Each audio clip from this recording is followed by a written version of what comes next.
Okay, we are ready. We haven't done this panel in a while, have we? This panel we actually got to debut at Ushicon like 4 years ago. We're getting old. It was like 2014. That's right. Yeah, this was the fourth panel we ever made, and that's probably why we haven't done it in a while because everyone's seen it. But we wanted to do something a little bit chill, a little bit artistic, a little bit like chillistic. Usually when I talk about this panel, people are like, "Wow, I didn't know the guy who made Dragon Ball did so much stuff." Okay, do you want to kick this off? Because I need you to get your energy on. Are you ready to panel? That response is not very encouraging. It's okay. Okay. Okay, so, oh wow, this panel is so old that I still have our disclaimer page, which I originally was going to start every single one of our panels with. Back when we first started doing panels, we're like, we don't want to get arrested for convention crimes. And then we realized that every convention is 90% crimes. Yeah, basically. But let's talk about movies. This is the man himself, Akira Kurosawa, largely considered the father of Japanese cinema. And a massive influencer of much cinema in the West. Has it been so long since you've done this panel that you need me to corral the panel from you? Well, no, I just have completely forgotten the script. That's what happens when you get to 37. I should not say that at Ushicon, I'm sorry. I know, I'm a youngin' at this con. You're a baby. Okay, let's But here's little Akira-kun. Akira Kurosawa came from old money. His grandfather was a samurai in the service of the shogun. And then on the right here, that guy is Keigo Kurosawa, who is Akira's older brother. He was the first Kurosawa to go into the film industry. He worked in silent films. But then after silent films died, so did Keigo. He killed himself. That was not how the original script phrased it, and now I'm very afraid for the future of this panel. It's something Akira Kurosawa never really talked about until he actually wrote his memoirs as an older man. When the Great Kanto earthquake hit, Keigo took Akira to view the wreckage and wouldn't let him look away. And so Kurosawa said after he started creating films that helped him because he was never afraid to show unpleasant truths. Yes. Okay, so let's talk about some films. Akira Kurosawa entered the film industry as a set painter. And after working on many different films for a lot of years, he mainly worked on gag comedies and slice of life. He was given the chance to direct his own film, Sugata Sanshiro, also known in the West as Judo Saga. Now, in this clip we're going to show you it is emblematic of Kurosawa's directing style. You're gonna see a lot of sort of long, static shots, a lot of pregnant pauses, and a lot of focus on the subtle emotions of the characters. And one thing you'll often hear if you ever go to filmmaking school is that it's very important that you show and don't tell, if that makes sense. I know. And you'll see in this clip that even though there's no dialogue for the first half of the clip, you know exactly what's going on. Yeah.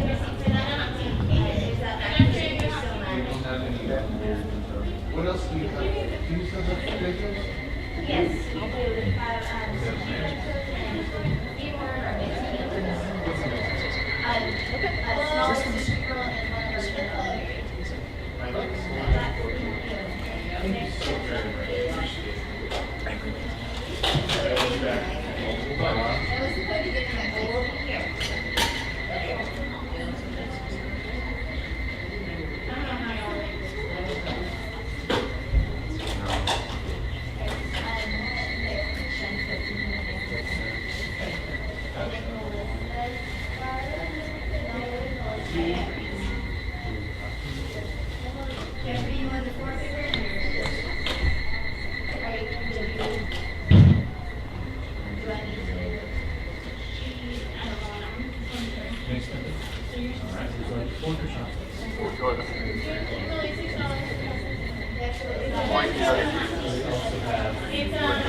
申し訳ありません。私もお前の働きが見たから。全く強くなった。お前の実力は今や私の上かもしれない。しかしなさい、お前の柔道と私の柔道とは天地の隔たりがある。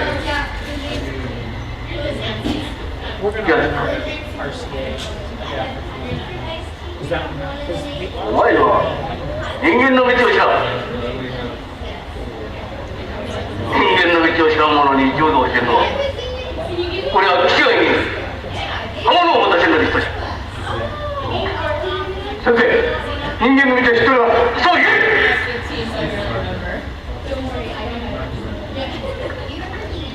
一斉にもだ、目的もだ。俺に回るのが人間の道か。人間の道とはこれこそ天地自然の真理である。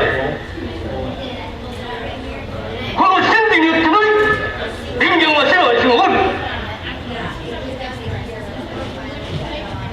これが全ての道の究極の一点だ。柔道と同じこと。姿、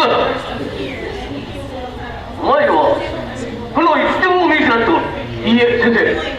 先生の命令ならば今でも僕は死ねます。黙れ。いいえ、死ねます。黙れ。いつバイクに出させた。お前らとの普通のヒットは信条せん。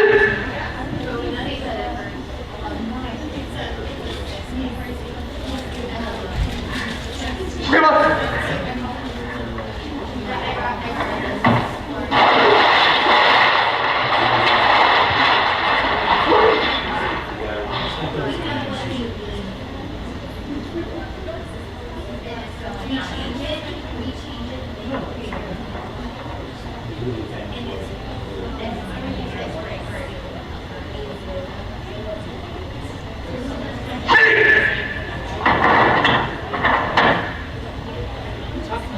It's been so long since I've seen this clip that I didn't realize how absolutely extra that was.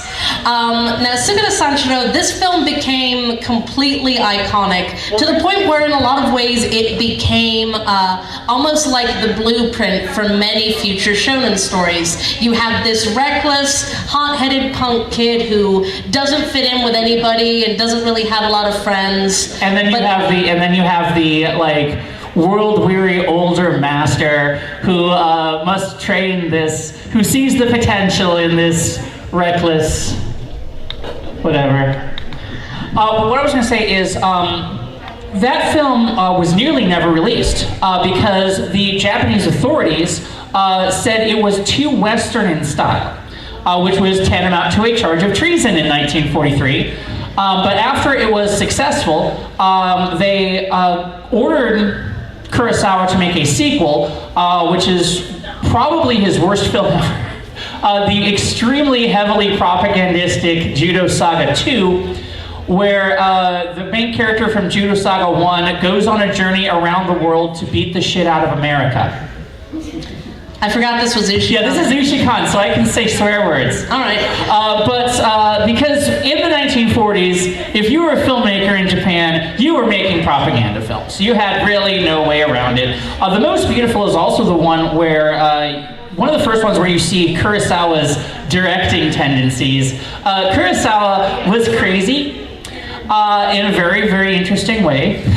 In this one, he took all his actresses, because this is supposed to be about... textile work. Yeah, textile workers who are... women who are working in the factories back home during World War II. And he made all of these girls, for the entire duration of filming, live in the factory. He made them address each other by their character names, they ate lunch in factory cafeterias, and they slept in factory conditions. Now, Kurosawa believed that this would give the, as you said, a more realistic portrayal. However, we'll see later on how his eccentric directing style would come back to bite him. A year later, in 1945, Kurosawa did another movie called The Men Who Tread on a Tiger's Tail, which was based on an old No drama, and that one ended up being banned by the authorities, but then Japan lost, and America took over, and then America took a look at it and also banned it for being too Japanese. It turns out when it comes to Akira Kurosawa, he is just too everything. This was not released until several years later, after Kurosawa had also already become a household name in the West. So seeing that there was a new game in town, Kurosawa does a movie saying all kinds of nasty shit about the pre-war administration. No More Respect for Our Youth is a tragic love story between two young kids who just want to get away from all this war stuff and be in love and have happy lives. It's about a boy who knows as soon as he graduates he's going to end up dying in a jungle, and the girl who loves him. This became really This movie became really popular among the youth of Japan, especially, who were really looking to put the years of World War II behind them. But while Kurosawa is most well known for creating samurai epics, which would be later on, that's by no means all he did. Drunken Angel is set in then contemporary 1948 Japan. This one is one of the first movie Kurosawa came out with, starring a man by the name of Toshiro Mifune. Now, in this film, we're going to see two guys who are both so alike that they hate each other. This movie is a class of male egos. And we also have, what's the other guy's name? We'll talk about him later. Takashi Shimura, that's his yes. name. Okay.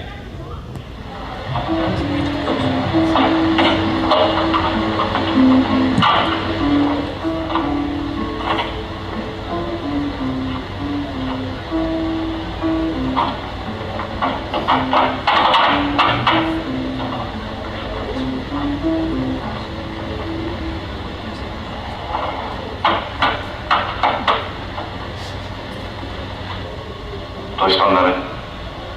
どうに手を触れたんだ。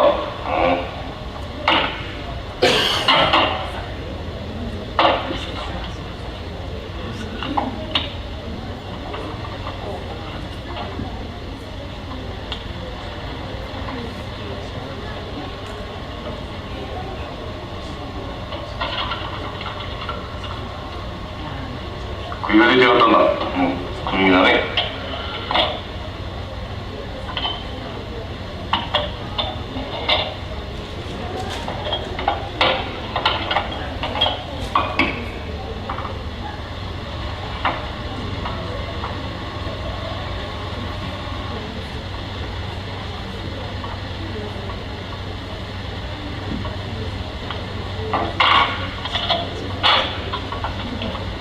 少し痛いよ。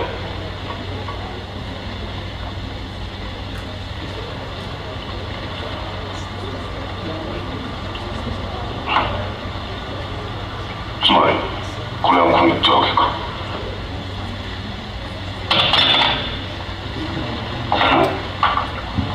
Real quick cultural note, the fact that he was shot in the palm is supposed to show that he was either surrendering or running away.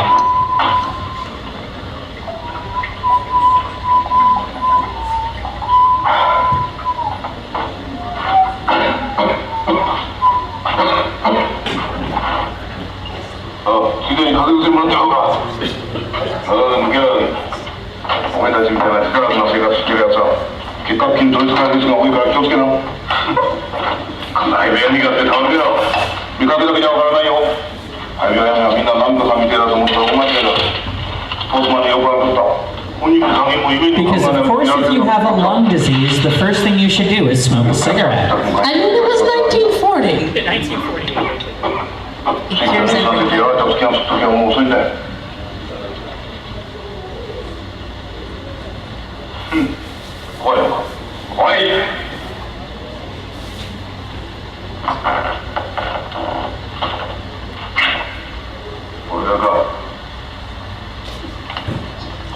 だってつけだけやってだからそれよりは何でも大げさにしてもぐることばかり考えるから思ってりゃ医者は光部長だからな。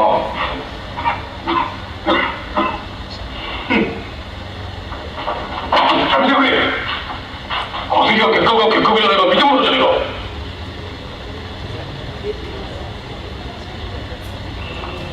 どうしたんだ。お前どっかでいっぺんレントゲン撮ってるな。どうなんだって聞いてるんだ。レントゲンで見ねえとはっきりしたことは言えねえが、まずこのぐらいの穴が開いてるね。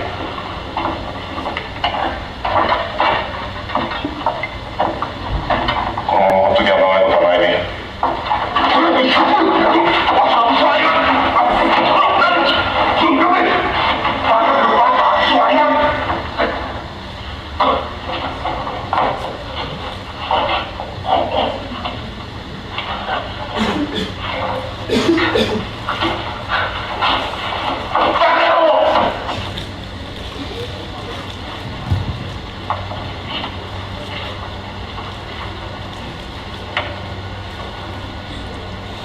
But this whole movie is great. It's just these two very like tough, authoritative guys like acting like 5-year-olds in the most interesting way possible. Now, that film was also pretty heavily censored by the American occupation. They cut out about 25 minutes, which is now considered completely lost, including many scenes that showed American service members drinking or soliciting prostitutes, because of course that never happened. But this is the period where we get into most of the stuff that people have heard of. After meeting what would come to be his most popular actor, Akira Kurosawa's career really kicked off into high gear in the 1950s, and it really is very difficult to talk about Kurosawa without mentioning Toshiro Mifune, who starred in over 150 films. The reason was because at this time, actors were paid almost nothing. So they would have to act in about 3, 4, 5 films at once in order to make a living, kind of like voice acting today. One of the things that Kurosawa said about Mifune, who interestingly enough, we'll talk about that. But he said in certain interviews that while some less well-trained actors would take 12 feet of film to portray a powerful emotion, Mifune would only need 3. I'm not actually sure if that's scientifically accurate or not, though. Well, whenever someone asked him why he cast Toshiro Mifune in so many films, he would just say, "Well, it's because I save money on film. I don't have to do so many retakes." Also, he's my bro. But in 1950, Kurosawa's breakout hit. Rashomon was a modest hit in Japan, but then it was submitted, some say without Kurosawa's knowledge, to a film festival in France where it blew everyone away. This is only 5 years after the end of World War II. People didn't even know Japan had a film industry, and they cranked out a masterpiece like this. And this is the film that really, and this one I think is my personal favorite Kurosawa film. It tells the story of a murder from 4 different perspectives. And everyone's lying. And everyone is lying. And the ending of this movie is amazing. Once you see what actually happened, you definitely need to see this movie. This one also has been remastered on Blu-ray. So you will see that this clip I'm about to show you is way higher quality than most of the ones in this panel. Thank you, Criterion Collection.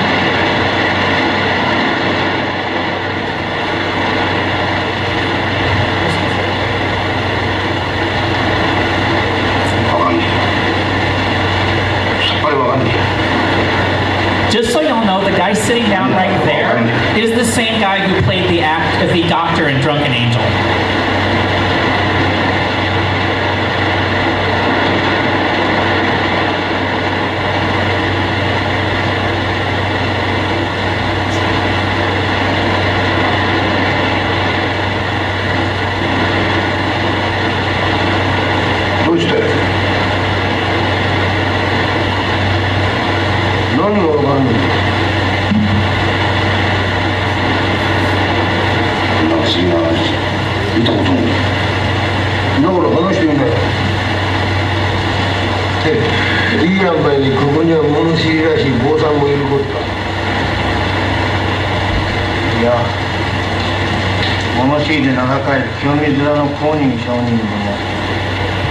そらくそんな不思議な話はご存知あるまい。でお前さんもその不思議な話というのを知ってるの？この人と二人でこの目でにこの耳で聞いてきたばかりだ。どこで？ケビ石の庭でだ。ケビ石？人が一人殺されたんだ。なんで人の一人や二人この羅生門の牢の上上がってるの？引き取り手のない死骸がいつやもいつでもゴロゴロ転がってら。そうだ。戦、地震、筋風、火事、飢饉、手編み、来る年も来る年も災いばかりだ。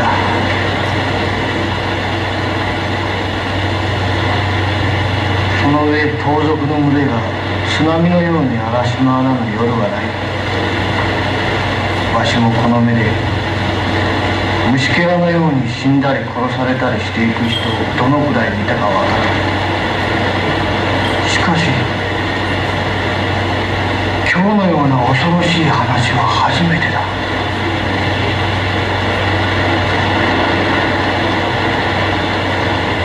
そうだ、恐ろしい話だ。今日という今日は人の心が信じられなくなりそうだ。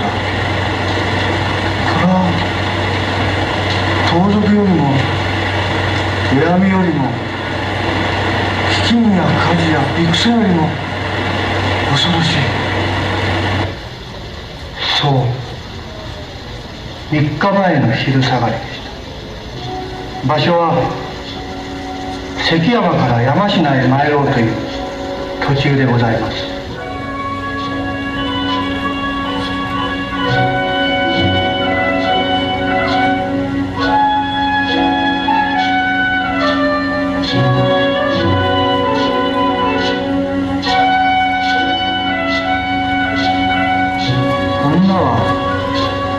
虫を食べておりましたから顔は分かりません。男は太刀も帯びておりますれば弓矢も携えておりました。あの男がこのような変わり果てた姿になろうとは夢にも思いませんでしたが、誠に人間の命などは浅津絵のように儚いもんでございます。Now, while Toshiro Mifune is the actor most associated with Kurosawa, he is not actually the actor who appeared in the most Kurosawa films. Takashi Shimada, who is the guy who I just mentioned, who played the Doctor in Drunken Angel and the sad guy in Rashomon, appeared in 21 films. The thing about Shimura, though, is he was more of a character actor, whereas Mifune, whenever he's in a movie, he's playing Toshiro Mifune. Some of you guys, if you've seen the original Godzilla movies, would also recognize this man. It's just, honestly, the first 5 or 6 times we did this panel, it took us a while to be like, oh, that's the same guy. We figured we should probably mention this guy, seeing as he's in the first 4 clips we show. He's in like so many clips we show. He became sort of well known in Japan after he did this next movie I'm going to talk about. Now, when people say what was the best Kurosawa movie, a lot of people will say Seven Samurai, but the people who don't say Seven Samurai usually say it's this one, Ikiru. This is the alternative option. This one is about a burned out middle-aged man. The saddest Japanese man you will ever see. He's kind of a pencil pusher. His family doesn't treat him great. And then he hears that he has 6 months to live and has to deal with the fact that he has basically given up on all his dreams and now he's going to die. It's a fun movie.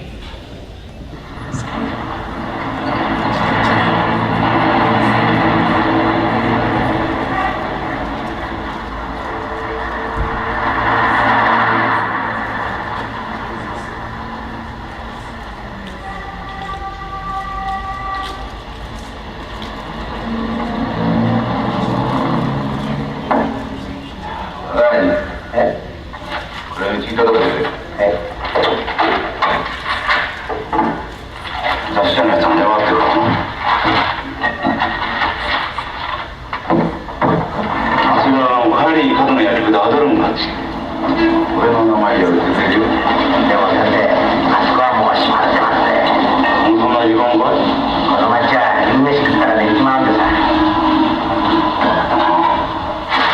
あいつ魚して飯食ったかないと眠れないんだな。失礼ですが、アドルン長さんを持ち合わせだ。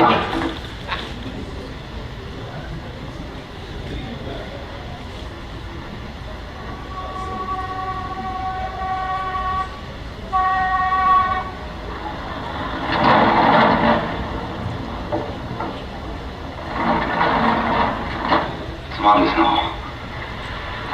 法廷下でいただいていいんですか？捨てようと思ってたのに。しかし、本当に。そうですか。じゃあ、この感情を話せてください。いけるんでしょ？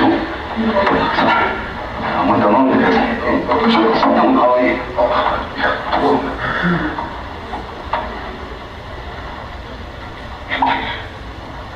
なんでもみんな吐いてしまって、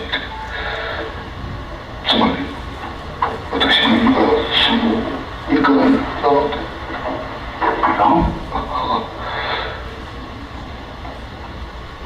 驚きました。あんたそんなそれは無茶だ。お恥ずかしい話。しかしいらんと分かっていて酒を飲んだんだもん。まるで自殺。Oh. ところが死ねません。Okay, I'm sorry. I'm slow on the uptake. I had to watch this clip like 5 times before I realized why he had sleeping pills.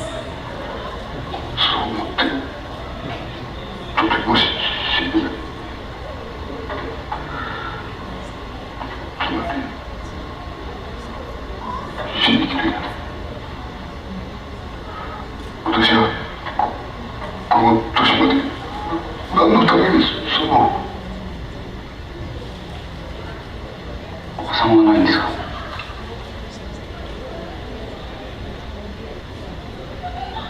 泣いたんですか？いや、そのよりも。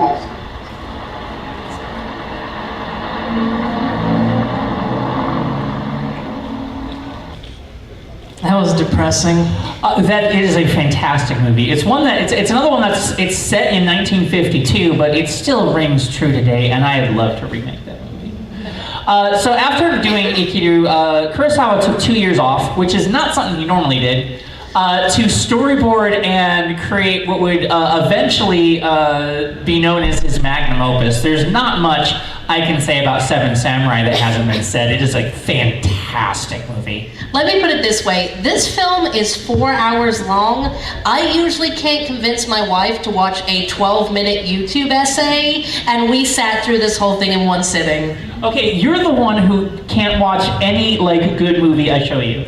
I only like bad movies. It's You my really curse. do only like bad movies. But My yeah. no, the reason you liked this one is because you get to see Toshio Mifune wearing nothing but a wet fudanshi. I can neither confirm nor deny that. It's got good mise en scène, if you know what I mean. But this movie is fantastic. It's been remade tons of times. You have the Western movie Magnificent Seven. You have the anime Samurai 7. You have that cartoon The Bug's Life. If you squint a bit. Which is basically Seven Samurai. Well, it's basically Three Amigos, which it's I'll tell you though that with all of these movies, it's really, really hard to like edit them down to like a panel-friendly 4 to 5 minute clip. I mean, in most of our panels, our clips are like 2 minutes long, but with this, it's like, where do I cut it? But Kurosawa did all his own editing, and he was a master at it. And if anything looks janky or you hear the sound like peak for a second, that's probably our fault. Yeah, rest assured that if there is anything wrong with this clip, we probably did it.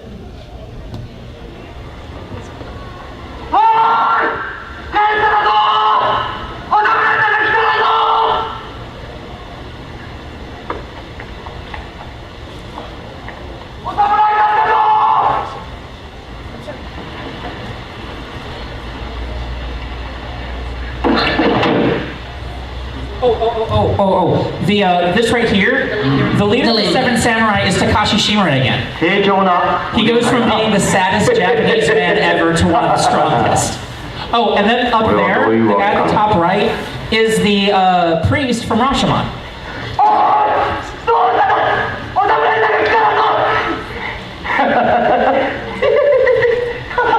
And this is Mifune playing Mifune.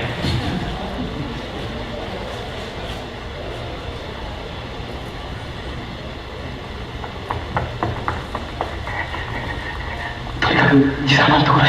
爺様？この村のことはみんな爺様が。つまり長老だな。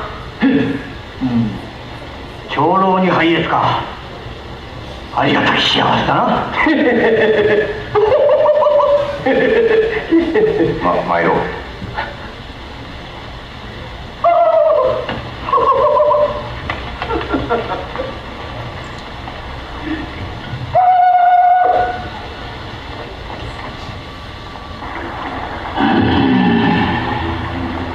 まったくどうもならないでな。百姓は雨が降っても日が照っても風が吹いて心配ばかりしない。つまりビクビクするよりもがね、今日のこともただビクビクしているだけのことだぜ。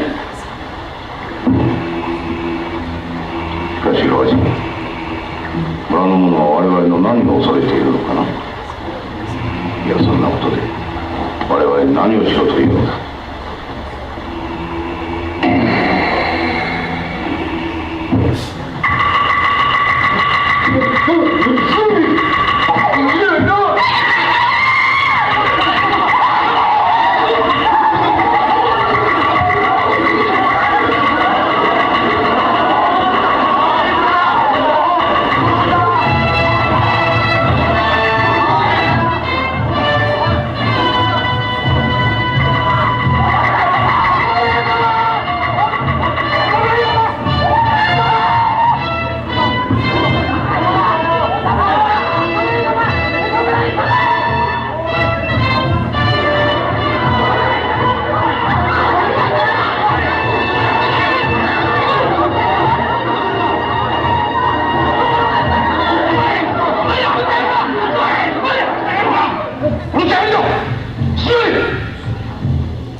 Troll Mifune is best Mifune. There's always that one guy in the group who's like, I want to be chaotic neutral, y'all.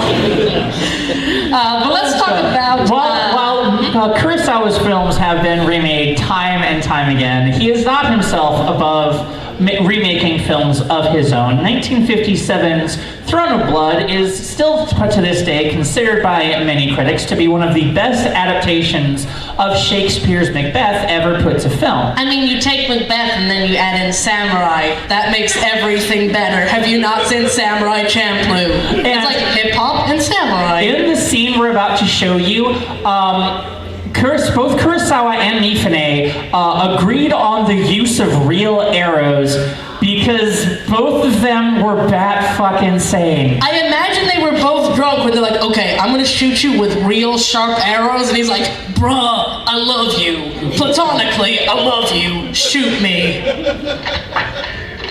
何事じゃ持ち場を離れてはならん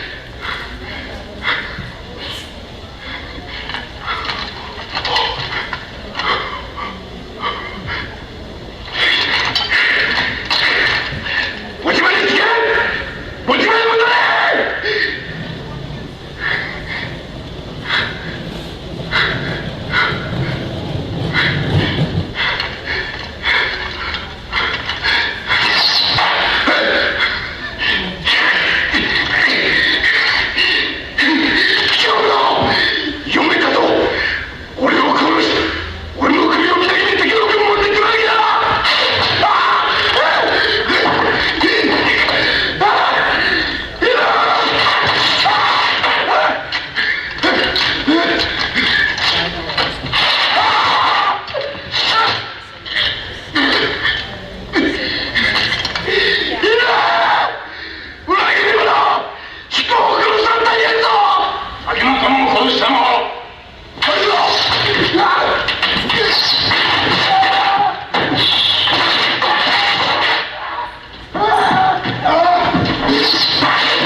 This is like your first time playing Dark Souls.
And that one was real?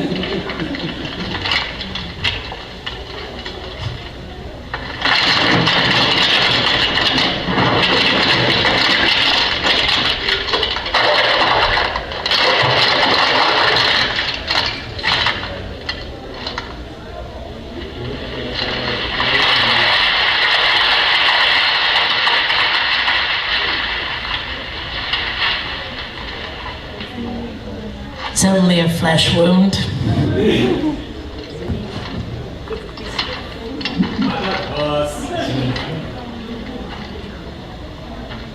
Anybody got Band-Aids? I need some Band-Aids. Not in Rimuru, so that.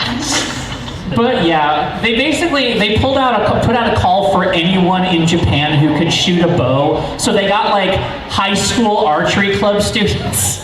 But while Mifune was crazy, he wasn't suicidal.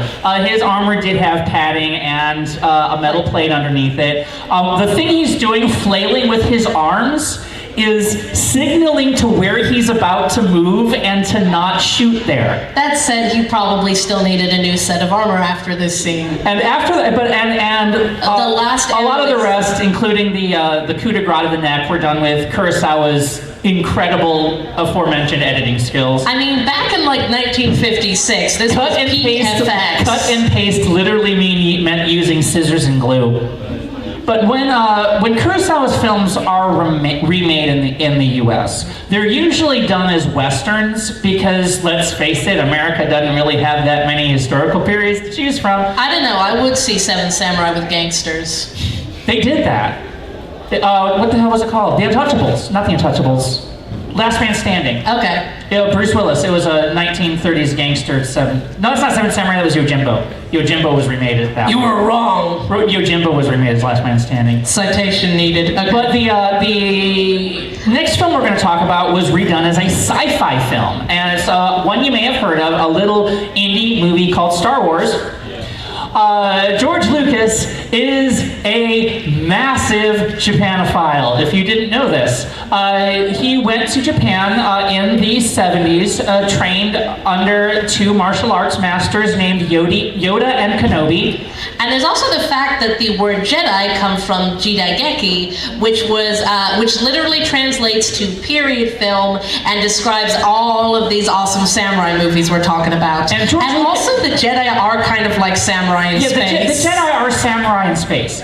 But George Lucas also said in a DVD commentary track that the first draft of the first Star Wars movie was going to be a shot-for-shot remake of Kurosawa's The Hidden Fortress, to the point where his original choice for the role of Obi-Wan Kenobi was going to be Toshido Mifune, which would have been really interesting because Toshido Mifune never spoke a word of English in his entire life. Now, in later movies, he would do English language lines phonetically.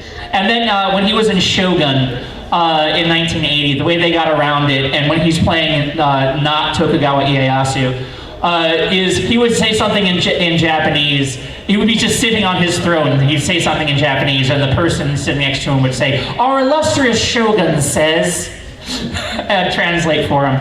I don't have a clip of this one, although could you imagine a Star Wars where you just had Obi-Wan and Leia, and he trains Leia to be a super Jedi? That was what we could have had, but no. Well, then he made Star Wars Flash Gordon.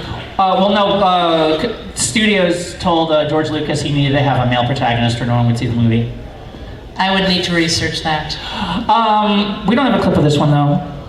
Let's talk about my favorite. But let's talk about this one's kid's favorite. Because we only have about 15 minutes left, so we need to marathon. Well, this is our second last clip. It's often our last clip. As the 50s roll into the 60s, American cinema is taking a turn for the campy. And Kurosawa ate American cinema for breakfast, lunch, and dinner. What do I usually say about Yojimbo? I mean, here's the thing. When you watch this, you not only noticed how much influence it draws from Western movies, but also how much influence it would have on later anime and manga, like your Fist of the North Star and stuff. Because you have your gruff protagonist, and then you have these hordes of bandits who are all really, really stupid, and they're like, "That guy looks like he's about level 99. I'm gonna fight him. Oh no, my bones." I mean, that's basically Fist of the North Star. But this movie was also considered extremely violent and graphic for 1961, meaning it would be rated about PG today. I also love in this clip how Toshido Mifune is kind of doing like a John Wayne type voice. This movie is absolutely a spaghetti western set in the Edo period. 何もねえで飯も詰めてえか。Come on。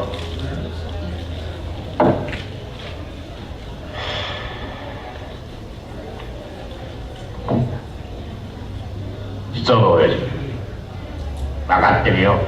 これがねえんだろ。しかしこの町で少し暴れて借りは返す。やめてくれ。知ったはったもうたくさんだ。飯ぐらいタダで貸せるから。とっととこの町から出てってくれ。すまん。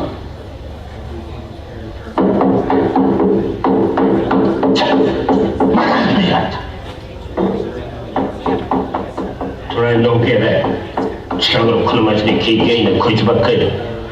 看護師は毎日飛ぶようになる。バカちょいちなんていねえに越したことはね。まあ一つ宿場に親分一人ってんなら我慢できてる。一つ宿場に親分二人で来るってもういけねえよ。儲けんな看護師屋だけだ。うぜよっしゃ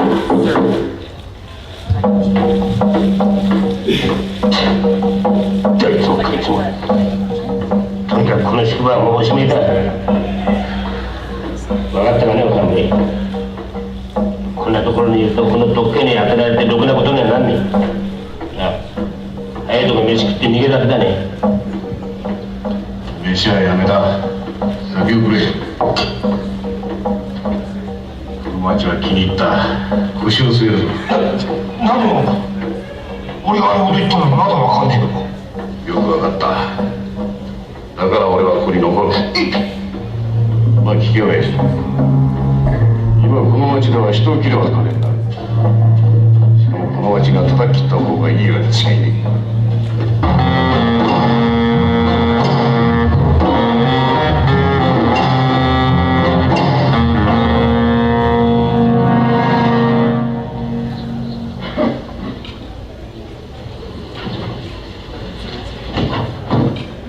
なんでさっきは3品じゃねえか。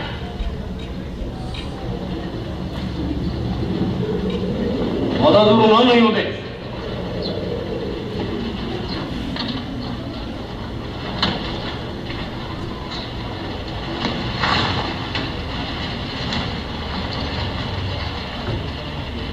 まったく可愛らしい面してんなってめえたちは。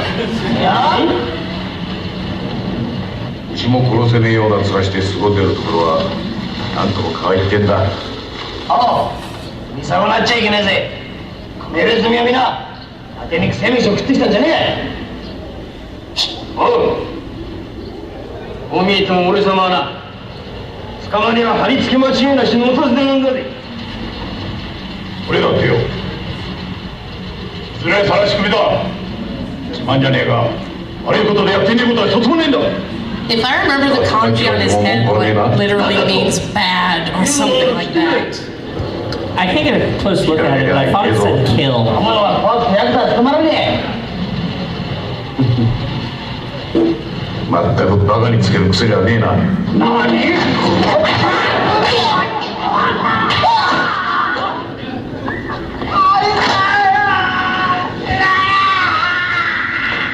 And oh, this mic drop that's about to happen. いや、顔毛2つ。いや、多分3つだ。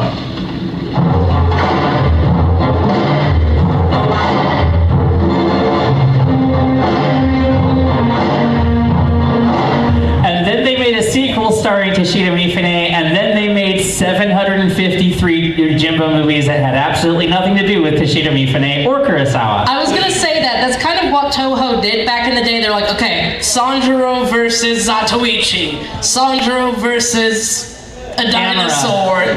I don't think that's actually real, but I would watch it. Okay, did Yojimbo ever appear in a tokusatsu or a giant monster or a kaiju series? Not in name. Okay, understood. All right, so You gotta love that copyright. 1965, Redbeard became the last film Kurosawa did for Toho and the last film featuring Mifune. No one knows for sure why they had such a falling out in 1965. Toshiro Mifune said that he felt Kurosawa was monopolizing him. But at this point, after being released from his contract at Toho, there was a lot of demand for him in the West. Because in Japan, you have the rise of television. So now people are staying home and watching TV instead of going out to the movies. And we're going to be starting to lead up to the sci-fi boom of the 70s and 80s. But let's talk about a Western movie that Kurosawa helped work on. Because with Kurosawa being so much in demand in the West is where he would go for the ill-fated Tora Tora Tora, which was a great idea on paper. You were going to have an American director and a Japanese director tell the story of Pearl Harbor from two different perspectives. And they got Kurosawa to direct the Japanese half, even though he'd never done a World War II movie before, probably because he was the only Japanese director anyone in America had ever heard of. Now, shortly after being signed on for the project, Kurosawa wrote 4.5 hours of script, and everyone in Hollywood kind of went, Yeah, they cut about 2.5 hours out of that. And then when he came over to actually direct, American movie stars did not in any way, shape, or form take too kindly to Kurosawa's rather demanding and gruff and kind of crazy directing techniques. There are memos that were circulating around 20th Century Fox at the time saying things like, "Are you sure we can't get a replacement? I think the old man's starting to get senile." Kurosawa ended up quitting the production. No, he was fired. Ooh. They kicked him off. To the point where he told them that they could use his script, but he didn't want his name on the movie at all.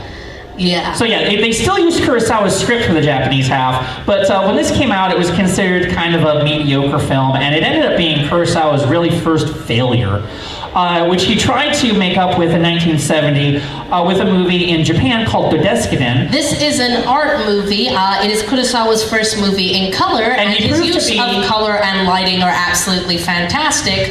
What wasn't so great about this movie was everything else. He did not have the budget or the actors or the staff or the script writers or anything that he was used to having, and Dodeskinen ended up a complete mess. And the 1-2 punch of Tora Tora Tora followed by Dodeskinen led to Kurosawa himself attempting suicide in 1971. Was not successful, but at this point everyone figured Kurosawa was over and would never make another film. 5 years later, he was pulled out of retirement by, of all people, the Soviet Union to make a extremely low-budget Soviet film that ended up being literally the only movie Kurosawa ever did that won him an Oscar. It's okay. It's like 6 soldiers in the woods in Soviet Russia with a Soviet Russian budget. That said, he did a lot with a little.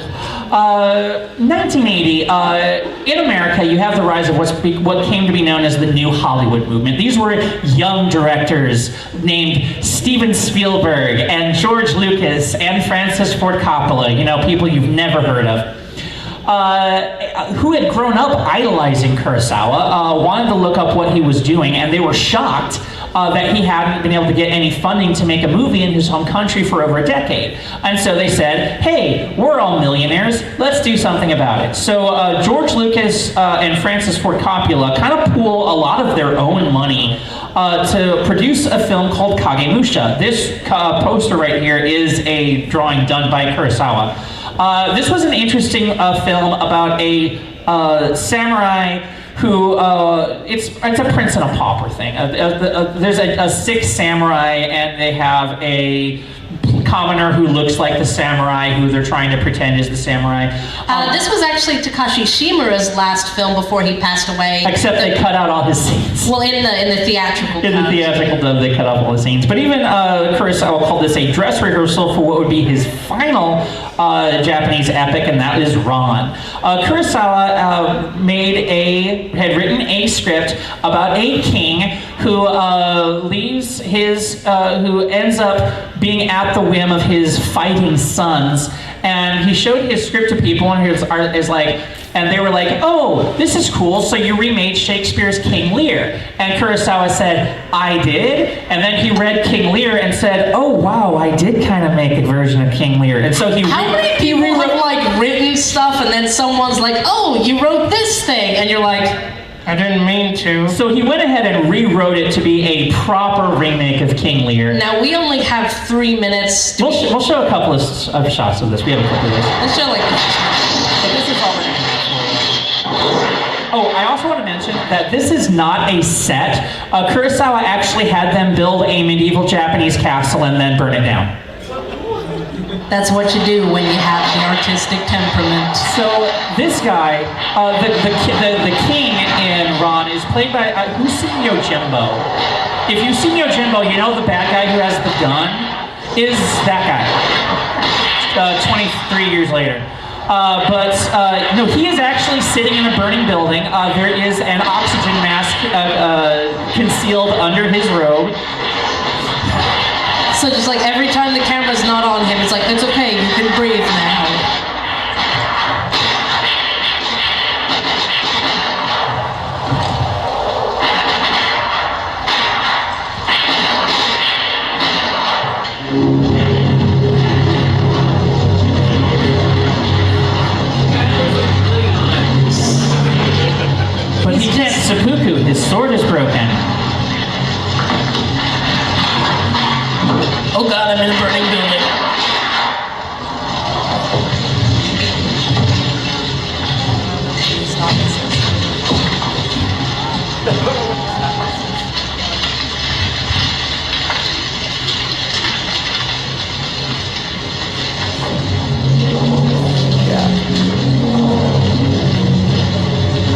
And yeah, right here he's got an oxygen mask on.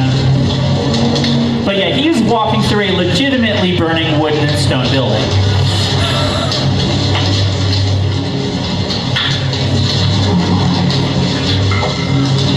Right here. We only have a few things to run through. Kurosawa at this point is pushing 80 years old. He makes dreams, which he says is based on an actual dream diary What that he this wrote. movie, yeah, what this movie is it's about 7 little vignettes, mini movies. There's a lot of speculation that this were all the movies Kurosawa started writing and never finished. Which makes sense, because many of these don't have endings, they just stop. And if you're talking about Kurosawa's legacy, pick a director. Any director who works in Hollywood today was either what's the word? Influenced by Kurosawa or by someone who is influenced by Kurosawa. Unfortunately, his reputation in Japan was still shit up until pretty recently when Japan realized what a amazing person they had in their history after Kurosawa died. In 2008, they started the AK-100 project, which was a dedicated effort to show the children of Japan one of the greatest directors in Japanese history. And we got to go. Pixelation is here following us up. I am going to go get something to drink. Oh. You're not after us? So I thought you were. I was like, go faster, we have a friend here. Okay. But 5 o'clock we are doing Mahou Shoujo Universe upstairs, and then tonight we are doing the legendary hilarious hentai dubs. So I hope to see you all around, and I hope you like this panel. Thank you very much. Bye, guys.